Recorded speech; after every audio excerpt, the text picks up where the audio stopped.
Assalamualaikum warahmatullahi wabarakatuh. Halo semua yang saya hormati. Sebelumnya perkenalkan, nama saya Bagus Wahyu Setiaji, mahasiswa PJJ Manajemen Universitas Cyber Asia.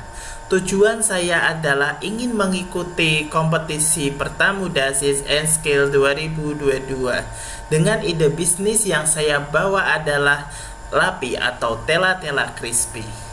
Usaha saya ini adalah salah satu dari penugasan yang diberikan oleh dosen manajemen saya pada saat semester 1 di tahun 2021 dengan alamat di Jalan Cendrawasih RT 09 RW 02 Kelurahan Bener, Kecamatan Wiradesa, Kabupaten Pekalongan, Provinsi Jawa Tengah.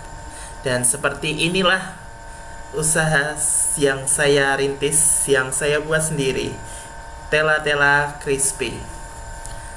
Mohon disimak hingga akhir ya, karena saya akan menjabarkan semuanya secara detail. Lapi atau tela-tela crispy, usaha yang saya rintis, yaitu snack singkong dari bahan singkong yang diproses menggunakan proses penggorengan yang kemudian ditumis dengan bumbu balado dengan olahan sendiri secara eksklusif. Dengan varian rasa produk yang saya ciptakan yaitu adalah original, keju, balado, serta jagung bakar. Dan usaha saya ini saya menentukan struktur harga dengan harga jual 10.000 per pieces dan modal awalnya 36.000 untuk bahan dan alatnya. Dan margin yang saya tentukan yaitu 40% atau 14.500 diproduksi awal sejumlah 5 piece. Dan bisnis model yang saya tentukan yaitu seperti yang kita tahu bahwa usaha saya ini dimulai pada tahun 2021 saat penugasan mata kuliah pengantar manajemen yang diampu oleh Bapak Joko Suharyanto SEMM, dan beliau menugaskan untuk membuat proposal ide bisnis dan saya bawa di kompetisi ini. Untuk kategori produk yang saya ciptakan ini adalah masuk dalam kategori snack, di mana diperuntukkan untuk makanan ringan. Alamat dari usaha saya sudah dijelaskan di awal, bisa dicari di Google Maps Sejati Store, Jalan Cendrawasih RT 09 RW 2 Kelurahan Bener, Kecamatan Wiradesa, Kabupaten Pekalongan. Untuk role model bisnis yang saya ciptakan adalah dengan pemasaran secara langsung serta menggunakan pemasaran marketplace untuk mendukung pemasaran produk secara optimal. Selanjutnya yaitu target market. Saya menentukan target market sesuai kondisi yang ada, di mana gendernya yaitu laki-laki dan perempuan. Untuk rentang usia sendiri yaitu antara 18 tahun hingga 25 tahun dengan jenjang pendidikan antara SMA sampai S1. Mengapa demikian? Karena di usia tersebut orang cenderung mulai memahami bagaimana cara menentukan uang jajannya, bagaimana cara membelanjakannya, dan bagaimana saya bisa mendapatkan penilaian secara objektif dari produk yang saya jual. Untuk wilayah pemasarannya sendiri, saya untuk pertama kali produksi, saya pasarkan di area Pekalongan dengan lingkungannya adalah area sekolah. Maksudnya di sini area sekolah yaitu di SMA maupun perguruan tinggi ya. Dengan kondisi psikologi masyarakat di lingkungan menengah ke bawah. Kenapa demikian? Karena produk saya ini dapat dijangkau oleh semua orang, walaupun tidak menutup kemungkinan lingkungan menengah ke atas bisa mengkonsumsi produk yang saya buat ini. Selanjutnya adalah distribusi dan marketing. Untuk pemasaran awalnya saya menggunakan strategi peer-to-peer, yaitu memasarkan produk secara langsung melalui teman, kerabat, maupun keluarga, yang kemudian saya pasarkan di warung dan toko dan diupload di toko online marketplace Facebook, toko online Shopee, Tokopedia, dan berbagai macam marketplace lainnya nantinya. Selanjutnya yaitu traction untuk produksi awal sejumlah 5 piece pada waktu itu. Peralatan yang saya keluarkan sejumlah 12.500 ini adalah untuk membeli plastik, label, dan lain-lain, dan bahan baku sejumlah 23.500.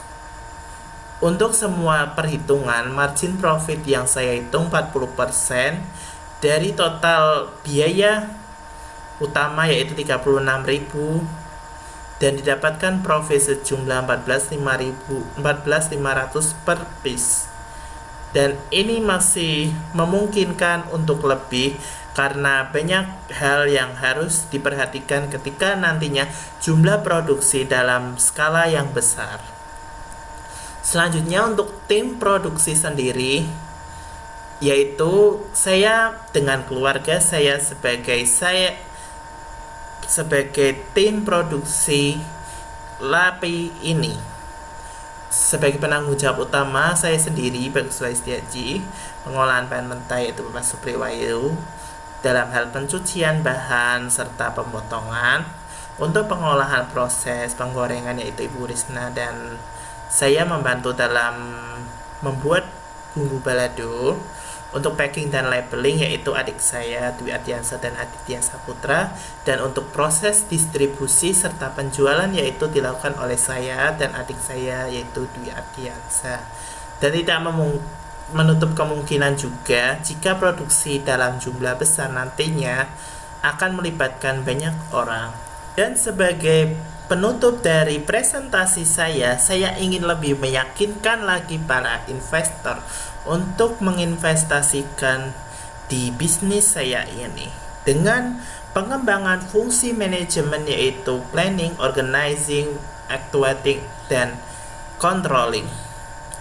Dari perencanaan bisnis saya ini, nantinya saya akan meninjau lokasi yang strategis untuk berjualan yang mungkin nantinya tadinya hanya di rumah. Saya akan memantau bahwa saya akan membuka toko di lokasi yang strategis. Kemudian saya akan lebih mengembangkan peralatan proses produksi. Mungkin yang awalnya hanya dengan pemotongan menggunakan pisau sederhana, nantinya saya akan membeli mesin pemotong singkong. Kemudian dari kemasan yang awalnya hanya memakai plastik penutup, nantinya saya akan membeli vakum untuk proses agar kemasan lebih menarik dan lebih tahan lama tentunya. Kemudian tidak lupa, saya akan mengolah dari limbah kulit singkong ini menjadi energi yang terbarukan sebagai bahan pengganti energi yang ada di batu baterai. Untuk lebih meyakinkan lagi, mari kita simak video berikut ini. Dalam video ini, saya akan menjelaskan bagaimana kulit singkong bisa menjadi bahan pengganti dari isi baterai yang di dalamnya ada zat zinc, natrium dioksida, dan berbagai zat kimia lainnya, sehingga tercipta suatu energi yang terbarukan, yang alami, dan mampu bertahan di masa depan. Bagaimana cara pengimplementasiannya? Mari kita simak video berikut ini. Bahan dan peralatannya adalah lampu kecil, kabel, gunting, batu baterai, gunting kuku, serta singkong sebagai bahan utamanya. Untuk proses pembuatannya, yang pertama adalah kupas kulit singkong dari umbinya sehingga kulit terpisah dari umbinya. Setelah terkupas, maka kumpulkan kulit singkong menjadi satu, yang kemudian jika sudah dicuci menggunakan air yang mengalir. Jika sudah, maka potong tipis-tipis kulit singkong sehingga nantinya bisa kita haluskan dengan baik dan benar. Jika kulit singkong sudah dipotong kecil-kecil, maka haluskan dengan cobek sederhana. Kita juga bisa memblender sebenarnya, tapi kita menggunakan cobek. Setelah halus, kita membuka kulit baterai dari baterai utamanya menggunakan gunting kuku. Langkah ini dilakukan secara berhati-hati karena prosesnya agak lama. Kemudian, pisahkan karbon yang ada dalam baterai keluar sehingga baterai dalam kondisi kosong. Setelah dibersihkan dari karbonnya, maka isi baterai menggunakan kulit singkong. Apabila telah terisi, maka tutup kembali baterai menggunakan penutup atasnya, dan kemudian jika sudah kita uji baterai yang telah kita isi dengan kulit singkong menggunakan penguji lampu indikator. Apabila lampu telah menyala, itu menandakan bahwa baterai telah berfungsi sebagaimana mestinya. Kita juga bisa mencobanya menggunakan jam beker, dan kita lihat jam beker ini bisa berputar dengan baik, yang menandakan bahwa batu baterai berfungsi secara normal dan bisa kita gunakan. Lalu pertanyaannya, mengapa baterai itu bisa menyala? Penjabarannya adalah karena di dalam singkong terdapat zat elektrolit yang mengandung energi yang bisa menghantarkan listrik, sehingga batu baterai bisa menyala. Diharapkan ke depan energi ini bisa dikembangkan lebih lanjut untuk menghasilkan energi yang ramah lingkungan dan berkelanjutan. Dari penjelasan video tadi, kita lanjutkan untuk proses manajemen selanjutnya, yaitu pengorganisasian. Nantinya akan saya lakukan pengembangan produk lebih mendalam lagi dengan mengelola juga wilayah pemasaran serta promosi serta pengolahan SDM lebih mendalam. Nantinya juga saya akan melibatkan banyak orang sehingga tercipta banyak lapangan kerja di lingkungan saya, terutama untuk memproduksi ini lebih baik lagi dan lebih banyak tentunya. Tidak lupa saya akan mengorganisasi tim peneliti untuk pengembangan energi alternatif ini. Jika nantinya dimungkinkan untuk lebih mengembangkan lagi produksi baterai dari energi kulit singkong ini. Selanjutnya, untuk proses pengaktualisasian, saya akan memastikan setiap proses produksi menerapkan standar K3, serta saya akan menentukan bagaimana reward dan punishment yang nantinya akan diberikan kepada setiap staf yang saya pekerjakan di perusahaan saya. Untuk proses pengendaliannya, saya akan menganalisa kinerja penjualan tiap tahun menggunakan manajemen operasional, serta memastikan izin produk dan legalitas usaha.